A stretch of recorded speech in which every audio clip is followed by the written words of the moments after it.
ओम श्री परमात्मने नमः। ओम श्री गुरुभ्यो नमः।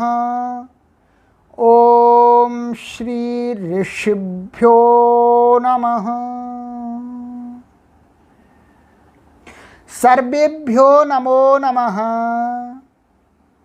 देववाणी संस्कृतम ई गुरुकुलम प्रति भवतां सर्वेषां हार्दं स्वागतम। मित्रों, आज हम लघु सिद्धांत कौमुदी की कक्षा में कुछ नए संधि सूत्रों को पढ़ेंगे।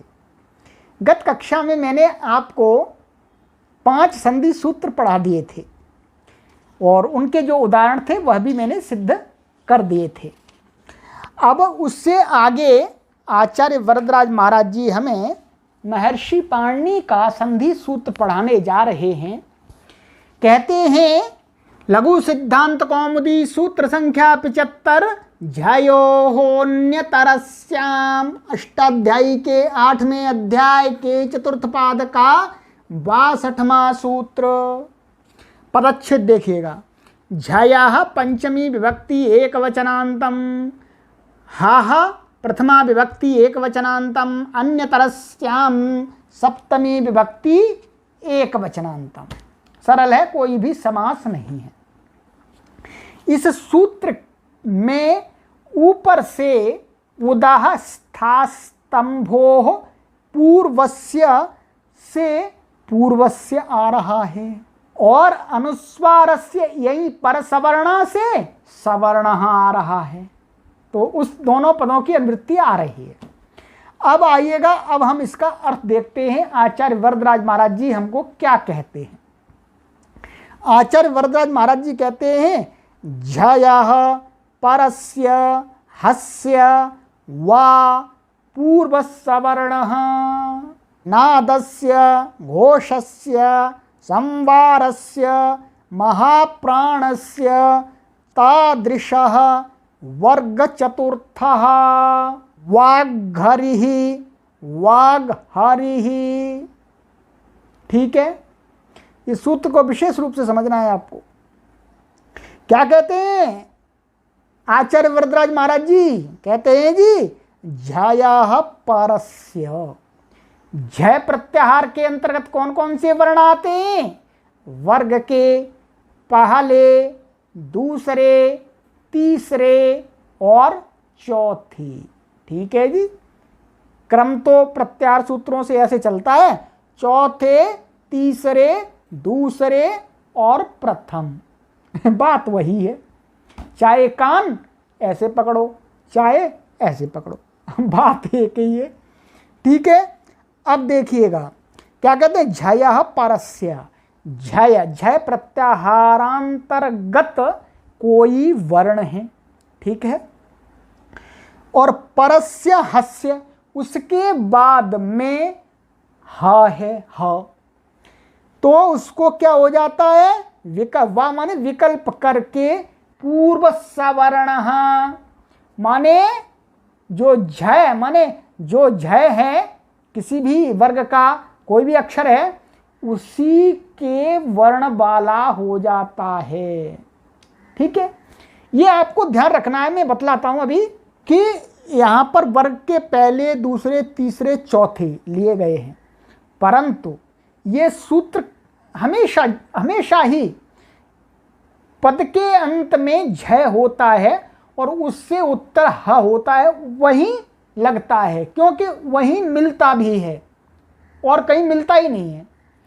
तो पद के अंत में झय होगा, माने वर्ग का कोई भी पहला, दूसरा, तीसरा, चौथा अक्षर होता है पद के अंत में, तो हमने क्या कहा है आपको पहले कि झलाम जशोवंते। ये महाराज जी झट से आ जाते हैं कि पद के अंत में जैसे ही झल, क्योंकि झल के अंतर्गत ये भी आ गए सारे, झय भी आ गया, तो झय को क्या हो जाएगा? उसी वर्ग का जश हो जाएगा, मतलब तीसरा हो जाएगा। ठीक है, तो हम यहाँ ये भी कह सकते हैं कि झय माने वर्ग का तीसरा ही बचता है बाद में, पहले तो वो सूत्र लगेगा, तो वर्ग के तीसरे अक्षर होंगे, उनके बाद में ह मिलेगा, तो उस ह को विकल्प करके क्या हो जाएगा जी, बोलो, चतुर्थ अक्षर हो जाएगा पूर्व सवर्ण का। अब कहते हैं कि इनको मिलाएंगे कैसे जी, पूर्व सवर्ण में तो 4-4 अक्षर आ जाएंगे, 4-4 आ जाएंगे जी। यदि आप मानिएगा, यदि ये यहाँ पर क आ गया और यहाँ क को हमने झलाम जशवंते से ग कर दिया, तो अब ग और आगे इसमें क्या है, हा मान लेते हैं, अभी उदाहरण नहीं है, केवल समझने के लिए हा मान लिया। अब इसको इसके सवर्ण जैसा होना है, तो इसके सवर्ण तो 4 हैं, कौन कौन से हैं, क, ख और ग और घ, 4 हैं जी। तो जी क्या नंबर से होंगे चारों, अथवा इनमें से कोई एक होगा, कौन सा होगा जी, इसका फैसला कौन करेगा? तो इसका फैसला करने वाले हमारे प्रधान जी महाराज जी स्थानांतरतमः विद्यमान है, वो झट से आ जाएंगे। तो वो कहेंगे जी स्थानांतरतमः, भाई स्थान मिलाओ पहले। चलो मान लिया इसका तो स्थान मिल जाएगा, क वर्ग का स्थान मिल जाएगा, जो का अकुह विसर्जनीयाः कंठ्याः, इनका कंठ स्थान है। परंतु यदि च वर्ग आ गया जी, इधर च आ गया, यहाँ च वर्ग का च, छ और ज और झ, तो इनका और इसका तो कोई स्थान मिलता ही नहीं है। इसका स्थान है कंठ और इसका है तालु, तो इसका मिलान कैसे करेंगे? तो फिर क्या करेंगे, फिर हम करते हैं स्थानांतरतमा से, भाई स्थान नहीं मिल रहा जी, तो ऐसा करो जी, फिर क्या करें, फिर अर्थ मिलाओ। भाई अर्थ से कहीं कोई समानता हो रही है, तो अर्थ से भी समानता नहीं है, क्योंकि ह का क्या अर्थ है, कोई अर्थ भी नहीं है। इसी प्रकार से इन वर्णों का भी कोई अक्षर अर्थ नहीं है अकेले का, तो अर्थ की समानता भी नहीं मिलेगी जी। फिर प्रधान जी करेंगे, अच्छा जी ऐसा करो, फिर गुण मिलाओ, इनके गुण मिलाओ, आभ्यंतर और बाह्य। तो हम आभ्यंतर गुण मिलाने चलते हैं, तो भी हा के और ये चवर्ग तवर्ग टवर्ग पवर्ग के नहीं मिलते हैं। आभ्यंतर जो प्रयत्न मिलाने चलते हैं, तो इनमें से किसी के नहीं मिलते हैं। तो फिर क्या करें जी, तो फिर कहा जी अच्छा ऐसा है, बाह्य प्रयत्न मिला लो। तो बाह्य प्रयत्न मिलाने वाली बात कोई आचार्य वरदराज महाराज जी ने क्या कहा, नादस्य घोषस्य संवारस्य महाप्राणस्य तादृशः वर्ग चतुर्थः, ये बात कह दी उन्होंने कि ऐसा है जी, इनका जो गुण मिलता है बस केवल ह का, और इनके जो ये चार जो वर्ग के जो क वर्ग च वर्ग ट वर्ग त वर्ग प वर्ग, तो इनका कहते हैं चौथे अक्षर, माने जो इन वर्ग का चौथा अक्षर है उनका और ह का केवल बाह्य ये मिलता है, बाह्य प्रयत्न नाद मिल जाता है, चौथे का भी नाद है और ह का भी नाद है, और घोष माने हा भी घोष है और चौथे वर्ण वो भी घोष हैं, और संबार ये चौथे भी संबार हैं, ये भी संबार है, और महाप्राण चौथे भी महाप्राण है और हा भी महाप्राण है। तो इसलिए कहता दृशः वर्ग चतुर्थः, मन ह के समान तो जी वर्ग का चौथा अक्षर होता है जी। तो इसलिए ये निश्चय हो गया कि अब पूर्व सवर्ण कहेंगे तो क्या होगा, वर्ग का चौथा अक्षर होगा। तो आइएगा वो उदाहरण में घटा लेते हैं, कोई परेशानी नहीं है। तो देखिए वाघर ही ऐसा कर दिया, तो क्या है मुख्य रूप से तो जो संस्कृत को ठीक से नहीं जानते व्याकरण वो कंफ्यूज हो जाते हैं, ये वाघर ही क्या है, ये घरी ही तो कोई शब्द ही नहीं है। तो इसलिए व्याकरण को सीखना परम आवश्यक है। अब व्याकरण जानता है वो क्या सोचेगा, अच्छा जी यहाँ संधि हो रही है, संधि हो रही है, जय हो नितरस्याम से संधि हो रही है। क्या संधि हो रही है देखिएगा, मुख्य रूप से शब्द क्या था हमारा, ये था वाक, यहां से लेते हैं, ठीक है, वाक प्लस हरि ही, राइट। अब देखिएगा ये का है, सबसे पहले क्या लगेगा, झलाम जशोअंते, माने पद के अंत में झल को जश हो जाता है तो इसको क्या हो जाएगा, वर्ग का तीसरा हो जाएगा, जश हो जाएगा। क्या हो गया जी, ग। हमने पहले बता दिया था तीसरा ही मिलेगा। अब इनको घटाइएगा, झयो हो तरस्या महाराज जी को, तो ये महाराज जी कहेंगे झ से उत्तर ह हो तो विकल्प करके ह को पूर्व सवर्ण हो जाता है। तो अब देखिएगा झ के अंतर्गत आ गया ग और बाद में ह महाराज जी हैं, तो ये सूत्र प्राप्त होने लगा जी। अब पूर्व सवर्ण क्या होगा, तो हमने अभी बता दिया था कि वर्ग का चौथे अक्षर का ही ह से तालमेल बैठता है, तो ह के स्थान में क्या होगा, चौथा ही होगा। किसका, इसका होगा। इसका चौथा कौन सा है, घ। तो क्या बन गया जी, वाग।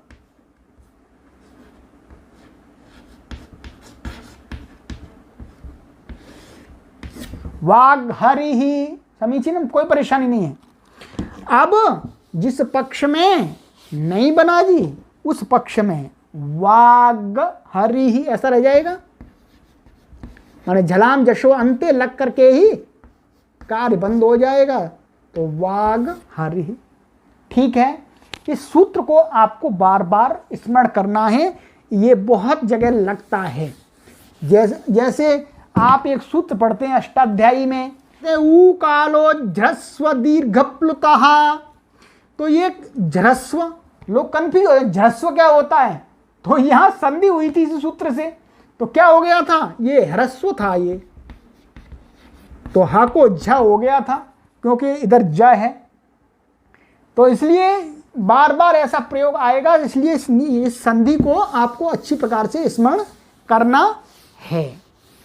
अब आइएगा आगे, वरदराज महाराज जी हमें एक और संधि सूत्र पढ़ाते हैं, उसको भी देखते हैं। कहते हैं षष्ठोटी 8वें अध्याय के चौथे पाद का 63वां सूत्र है।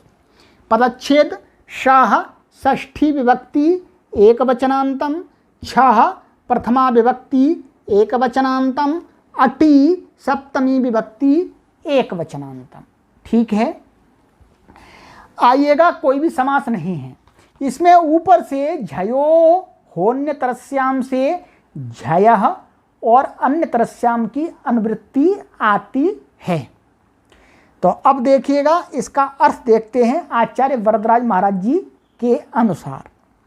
झयः परस्य शस्य छः वा अटि, तद प्लस शिवः इत्यत्र दस्य श्चुत्वेन जकारे कृते खरीच्य इति जकारस्य चकारः तच्छिवः तच्छिवः। क्या है, ये पढ़ लिया। अब समझिएगा इसको। कहते हैं आचार्य वरदराज महाराज जी, झयः परस्य, झय माने वर्ग के चौथे, तीसरे, दूसरे, प्रथम अक्षर से बाद में शस्य माने जो तालव्य श है उसको क्या हो जाता है, छह वा विकल्प करके होता है छ। अट्टी माने उस श के बाद में अट प्रत्याहारांतर्गत कोई अक्षर हो, तो अट के अंतर्गत क्या आता है, अट के अंतर्गत आते हैं सारे स्वर, और ह या व र ये आते हैं। ठीक है, तो ये सूत्र का अर्थ हुआ। अब उन्होंने उदाहरण लिया है तच्छिवः और तच्छिवः, सरल उदाहरण है। आप देखिएगा, ये तच्छिवः बनाना है तो हमारे पास में शब्द क्या है, तत् प्लस शिवः। ठीक है, ये सूत्र अंतिम में है, तो इससे पहले यहां पर जो जो सूत्र लग सकते हैं वो लगेंगे, बाद में ये लगेगा, बाद में लगेगा, तो हम शुरू से चल रहे हैं। तो तत् प्लस शिवः। ठीक है, सबसे पहले क्या लगा यहां पर, झलाम जशो अंते लग गया, झलाम जशो अंते। क्या हो गया इसको, तद। ठीक है, और आगे क्या है, शिवः। राइट। अब उसके बाद में आते हैं तोश्चुनाश्चुह महाराज जी आ जाते हैं वो आ जाते हैं जी। वो कहते हैं जी यदि त वर्ग या स का शा या च वर्ग के साथ में योग हो जाता है, कहीं पर राम राम श्याम श्याम हो जाती है तो त वर्ग को च वर्ग हो जाना पड़ता है। तो इस द के स्थान पर स्थानीय अंतरतमा लग के क्या लगता बन जाता है ज। तो क्या बन गया जी तज। लो जी ये बन गया, ध्यान से देखते रहना जी, बिल्कुल तज बन गया जी। अच्छा जी लो एक सूत्र और आ गए, ख री च, जो हमने गत अभ्यास में ही पढ़ा था। खरीच महाराज जी क्या कहते हैं क्या कहते हैं, खर के परे रहते, तो ये खर के अंतर्गत आ गया। झल को चर हो जाता है, माने उसी वर्ग का पहला अक्षर हो जाता है। तो लो जी अब क्या हो गया पहला अक्षर इसका त च, ये बन गया जी। आगे क्या आ गया शिवः। यहां तक हम आपकी गाड़ी ले आए, ये इस क्रम से चलेगा, ध्यान रखना है आपको। अब इनको लगाना है जी, क्योंकि अंत में ये कमजोर सूत्र है, पहले ये बॉस लोग काम कर देते हैं उसके बाद में ये आते हैं जी। अब इन्होंने कहा ठीक है जी अब हम करते हैं, कुछ हो सकता है। तो इन्होंने क्या कहा, झय से उत्तर यदि श हो और श के बाद में अट प्रत्याहारांतर्गत कोई वर्ण हो तो उसको जो श है उसको विकल्प करके क्या हो जाएगा छ। अच्छा जी अब देखते हैं, चलो ये क्या है झय है, झय है वर्ग का प्रथम अक्षर है, और ये श है जी, और बाद में श के बाद में क्या है ई है, तो ई अट के अंतर्गत आ गई। अच्छा जी शर्त घट गई, चलो विकल्प से काम होगा, तो इसको क्या हो जाएगा अब छ हो जाएगा विकल्प करके। तो क्या बनेगा तत्, और ये छ बन गया आपका यहाँ, तो तच्छिवः सिद्ध हो गया, कोई परेशानी नहीं है ठीक है। अच्छा जी जिस पक्ष में नहीं होगा तो ऐसे के ऐसे ही रह जाएंगे, इतना काम तो हो जाएगा, पर ये महाराज जी नहीं लगेंगे। तो क्या बनेगा तच्छिवः।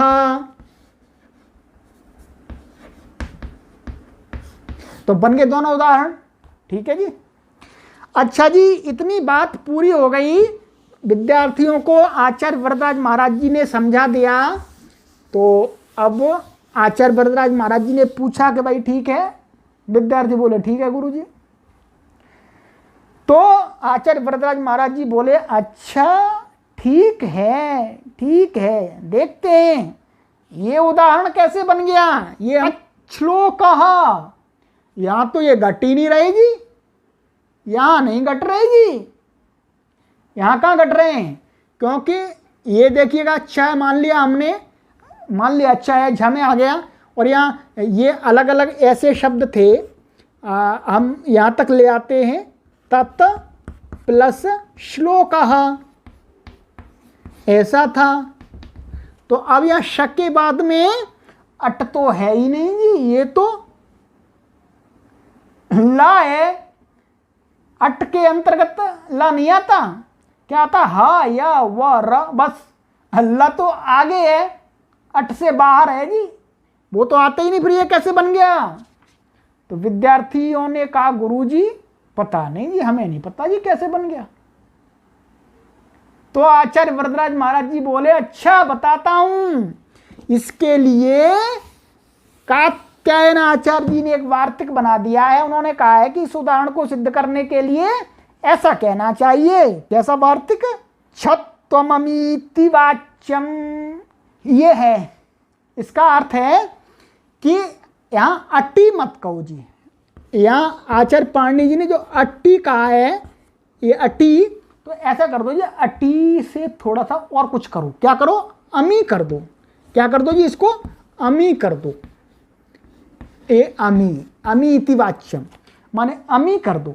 तो अम माने अम प्रत्याहार, ये भी अम प्रत्याहार है, माने ञम, तो वहां तक, तो ऐसा कर दो जी अट को अम कर दो, अम प्रत्याहार कर देंगे तो क्या हो जाएगा ल भी आ जाएगा। तो क्या यही कहा उन्होंने, छत्वममीति वाच्यम तच्छ्लोकेन, फिर ये उदाहरण भी सिद्ध हो जाएगा, तच्छ्लोकः। आ जाइए कैसे घटित हो जाएगा उसको भी देख लेते हैं। तो कहते हैं जैसे ये था, हम पूरा वहां तक ले आएंगे, ठीक है, ये च यहां तक पूर्वत हो जाएगा और प्लस क्या है, श्लोकः, राइट। अब देखिएगा, अब ये जो ल है ये अम प्रत्याहार के अंतर्गत आ गया, यहां पर अट की जगह हम क्या देखेंगे, अब अम, तो अम के अंतर्गत आ गया, ये शर्त घट गई, पूरी घट गई। तो यहां पर भी इसको श को क्या हो जाएगा, छ, क्या बन जाएगा, तच्छ्लोकः, समीचीनम। तो यही उन्होंने कहा है। तो ये शश छोटी, यह सूत्र भी पूर्ण हो गया। तो ये आज 2 सूत्र इस कक्षा में पढ़ाए, बहुत ही महत्वपूर्ण हैं, ठीक है। इनको अच्छी प्रकार से आपको बार बार वीडियो को देखना है, पक्का रखना है एकदम व्याकरण को। तो इस कक्षा को अब यहीं विराम देते हैं। अस्तु सर्वेभ्यो नमो नमः।